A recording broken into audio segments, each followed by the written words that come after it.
सांगलीत पूरग्रस्तांचा जिल्हाधिकारी कार्यालयावर मोर्चा आहे। जाहीर केलेलं अनुदान देण्याच्या मागणीकरता हा मोर्चा निघालेला आहे। शासनानं आता 862 कुटुंबांना 95,100 रुपये अनुदान केलं होतं जाहीर। अनुदान मिळालं नसल्यानं संतप्त पूरग्रस्तांचा मोर्चा हा निघालेला होता।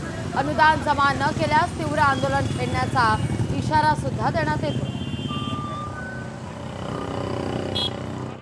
2019ला जेव्हा महापूर आला त्यावेळेला अत्यंत बिकट परिस्थिती झाली होती।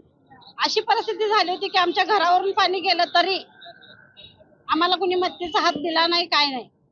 त्याहीपेक्षा महत्त्वाचं म्हणजे 95,100 च्या मदतीपासून आम्ही वंचित राहिलो आणि जेवढी जास्त पाण्यात लोक आहेत तीच वंचित राहिली आणि ज्यांच्या घरात पाणी गेलं नाही अशा लोकांना मदत मिळाली आहे आणि प्रशासनाने आमची दाद घ्यावी आणि त्यासाठी आम्ही या मोर्चात सामील झालोय।